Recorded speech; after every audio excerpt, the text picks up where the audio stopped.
जय श्री कृष्णा, राधे राधे। भगतजनों, आज के पावन दिन में आप सबके समक्ष दशा माता के व्रत की दूसरे दिन सुनी जाने वाली व्रत कथा प्रस्तुत कर रही हूँ। आइए अब कथा सुनते हैं। सब बोलिए दशा माता की जय। एक राजा थे, उनकी दो रानियां थीं। बड़ी रानी को कोई संतान नहीं थी, किंतु छोटी रानी के एक पुत्र था। राजा छोटी रानी और उसके पुत्र को बहुत प्यार करते थे। यह देखकर बड़ी रानी को बड़ा ही ईर्ष्या भाव रहता था। इसी कारण से वह राजकुमारों के प्राणों की प्यासी हो गई थी। एक दिन राजकुमार खेलता हुआ अपनी विमाता के चौक में चला गया। विमाता ने उसके गले में एक काला सांप डाल दिया। राजकुमार की माता दशा माता की व्रत करती थी। वह लड़का दशा माता का दिया हुआ था। उसे दशा माता की कृपा से लड़के के गले में पड़ा हुआ सांप अपने आप ही सरक कर भाग गया। दूसरे दिन राजकुमार की विमाता ने उसे विष के लड्डू खाने को दिए। वह लड्डू जो ही वह खाने लगा, त्यों ही दशा माता ने किसी दासी के वेश में प्रकट होकर उससे वह लड्डू छीन लिए। विष देने पर भी लड़का मरा नहीं। तब रानी को बड़ी ही चिंता हुई कि किसी न किसी तरह से इसको मारना चाहिए। तत्पश्चात तीसरे दिन जब राजकुमार उस बड़ी रानी के आंगन में खेल रहा था, तब रानी ने उसे पकड़कर गहरे कुएं में डाल दिया। यह कुआं उसके आंगन में था, इस कारण किसी को कुछ पता न चला कि राजकुमार कहाँ चला गया। उत्तम जलाशय, शुद्ध स्वच्छ मकान तथा ऐसे ही दिव्य वस्तुओं में सदैव दशा माता का वास रहता है।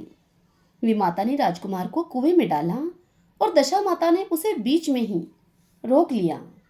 जब दोपहर का समय हुआ और कुंवर कहीं भी दिखाई नहीं दिया, तब राजा और छोटी रानी को बड़ी ही चिंता हुई। जहां तहां लोग उसकी तलाश करने लगे। अब इधर दशा माता को इस बात की चिंता हुई कि राजकुमार के माता पिता उसके लिए व्याकुल हो रहे होंगे।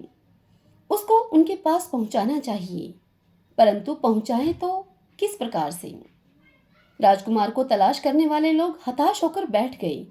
राजा रानी पुत्र शोक में अब रोने लगे। तब दशा माता एक भिखारिन के भेष में कुंवर को गले से लगाए हुए राजद्वार पर पहुंची। राजकुमार को एक वस्त्र में छिपाए हुए भिखारिन ने भिक्षा के लिए सवाल किया। तब सिपाहियों ने उसे दुत्कार कर कहा कि कहां तो राजा का राजकुमार खो गया है और ऐसे में भी तुझे भिक्षा की पड़ी है, चल हट जा यहां से। तब दशा माता बोली कि भाइयों, पुण्य का प्रभाव बड़ा होता है। यदि मुझे भिक्षा मिल जाए तो संभव है कि खोया हुआ राजकुमार भी मिल जाए।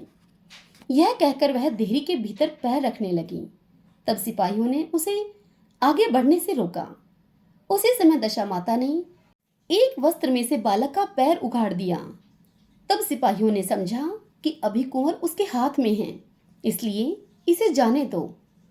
जब यह कुंवर को भीतर छोड़कर आ जाए, तब हम इसे पकड़कर बिठा लेंगे। दशा माता कुंवर को लिए हुए अब भीतर चली गई। उसने राजकुमार को चौक में छोड़ दिया और वह वहां से मुड़कर वापस चलने लगी। परंतु रानी ने उसे देख लिया था।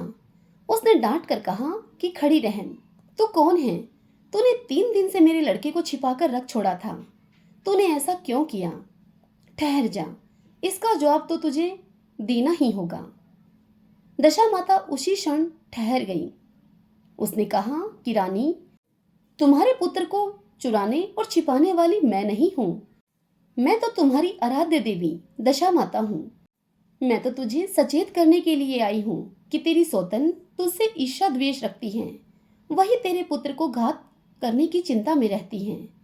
इसके लिए यही उचित है कि तुम अपने पुत्र को कभी उसके पास न जाने दो।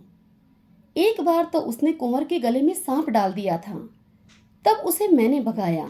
दूसरी बार उसने विष के लड्डू कुंवर को खाने को दिए थे, उनको मैंने इसके हाथ से छीन लिया।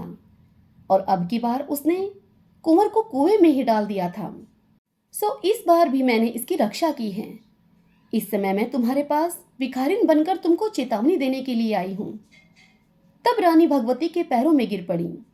उसने विनीत भाव से प्रार्थना की और कहा कि जैसे मेरे पुत्र पर कृपा करके आपने साक्षात मुझे दर्शन दिए हैं, वैसे ही अब इसी महल में सदैव आप रहिए।